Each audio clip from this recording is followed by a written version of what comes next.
Hello everyone, this is AndresRestart, and today we're talking even more about Starfox for Nintendo Switch 2.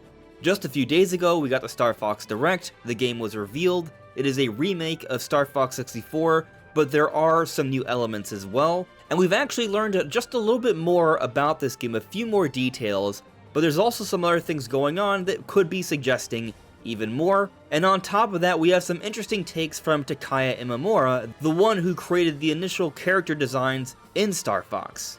So we have some cool stuff to get into this time. Now all I ask is that you sit back, watch, listen through, and let me know what you think at the end of the video in the comments below.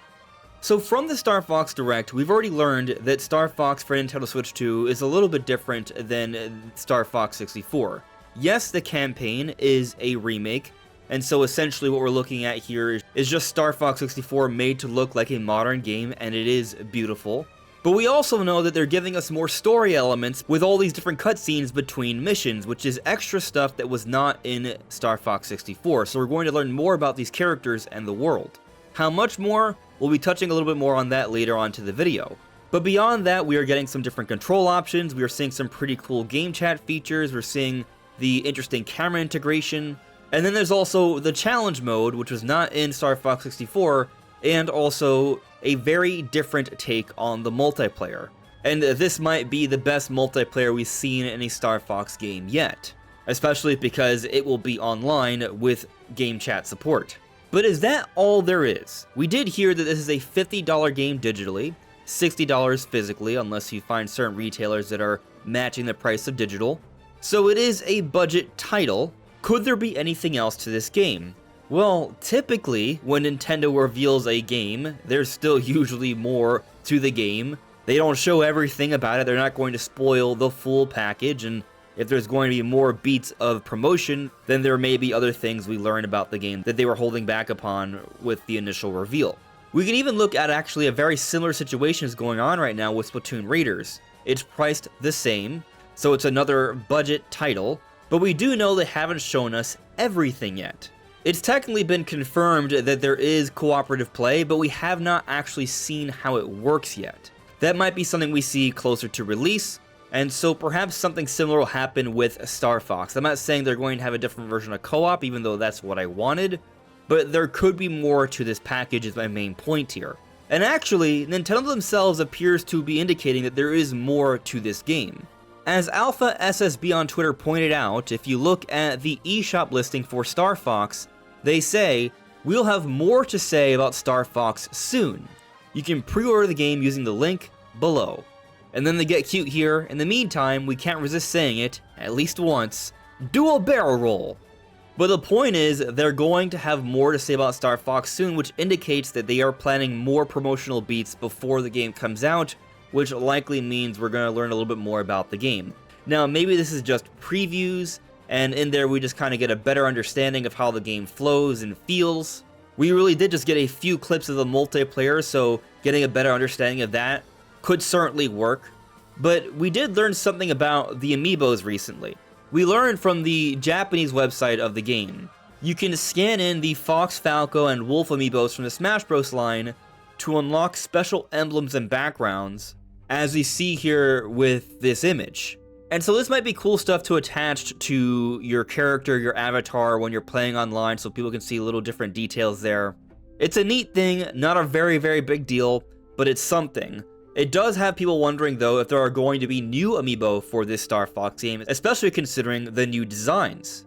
But given that they have not been announced yet, it does seem unlikely that if there are going to be any new Amiibo, they would not be made available at launch. We're basically about 6.5 weeks away from the launch of this game. That would be an extremely short turnaround to announce new Amiibo to come out at the same time. But could they announce Amiibo that come later down the road? That's certainly possible. And I would love to see Amiibos based off the new designs for the Starfox team. Which actually brings me to some interesting things brought up by Takaya Imamura.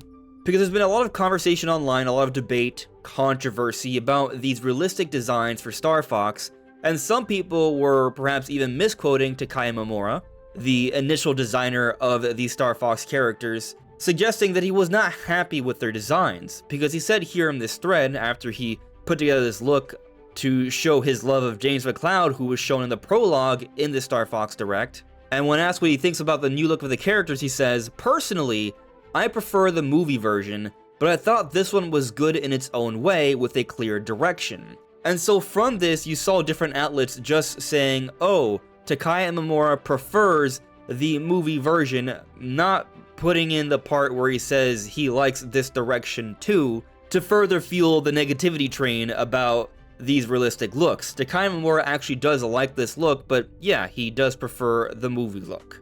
So here he actually further elaborates, "The new work is exactly the visuals I had in my head back when I was making Star Fox 64.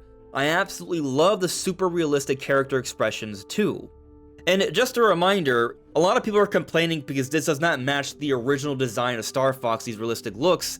Here you have the character designer saying otherwise, not to mention if you look at the promotional material for Star Fox back in the day, it was kind of realistic looking. They had these crazy looking puppets, and so what they're going for now is actually a better version of that. But also he brings up the expressions, and I think this is something that should be focused on here. In my Star Fox Direct analysis, I did point this out a little bit, but there are some really good expressions here with the characters. Like this one particular moment where Falco nudges Fox and they're kind of having a little bit of their fun competitive rivalry, and Fox gives him this fun little side smirk. There are subtle expressions like that that we see in these new cutscenes that are adding a whole other layer to these characters. But Imamura has even more to say. So here on Twitter, Wolf829227 said, "What about the decision to give them real feet as opposed to the past cybernetic leg designs?" Imamura says, "I feel a sense of respect for the challenging spirit of the people who designed it. I thought it must be an expression they arrived at after deeply researching and reflecting on the series." And so there is a respect here, there's no level of disdain, and if you want my personal opinion on the legs, well, they're making them realistic, they've given them realistic legs. I personally am a bit taken back by the reactions of people freaking out about how the legs look. Like, yeah, they're not the boots, yeah, they look different, they're less human looking because they're not being depicted as human. So it's certainly a choice, it's a choice I am for. But that's because I do appreciate this more gritty, realistic take. And interestingly, something else Imamura said, "That's right, when Mr. Miyamoto suggested let's go with animal characters, I was pretty surprised. Initially, in my mind, I had envisioned a harder, more realistic character design, something like the ones in F-Zero. So initially, when making Star Fox, they were going for something with a more realistic look. So it's kind of interesting here with this Star Fox remake, they are going with a gritty realistic look, but it is also going with the animal designs, and perhaps that may be off-putting to some, but it is definitely different. And as I brought up earlier, there are some good expressions here. I think we could be looking at a really well-told story, and so I'm actually pretty excited about this one. But as I mentioned earlier, there is some speculation that there could be more content in this game that has yet to have been shown, and perhaps some of that ties into the prologue. You see, they showed off the prologue, and it's this full cutscene that's very cinematic, a well-told story for the most part, of what happens to James McCloud when investigating what's going on Venom, where Andros was exiled. And this focus on Fox McCloud's father, getting to see him in action like this, is leading many to wonder if they're planning to do a little bit more with this character. Is it possible that there's going to be a playable section with James McCloud, which would be straight up new content for the campaign? Could there be some story implications as well? Because, and I don't want to spoil anything, but let's just say that for James McCloud, there are things left up in the air, so could them bringing in some more content centering around James McCloud help to expand on that a bit more? There's certainly potential there. And then it also gets you wondering if they're setting things up for the future as well. Because this does feel like a reboot, but a reboot done in a way where they're reviving not just this one game, but the entire franchise. We've seen Nintendo do this with Donkey Kong, and it seems like they're setting things up for there to be more entries in the future. We've heard talks of there being a Star Fox movie, we've heard talks of there being another Star Fox game beyond this one, and of course there's been a lot of conversation about what we see after this. How will Nintendo handle the story after this? We've been kind of waiting to see what they do. You see, you have Star Fox Adventures that takes place after Star Fox 64, and then you have Star Fox Assault that follows that one up as well.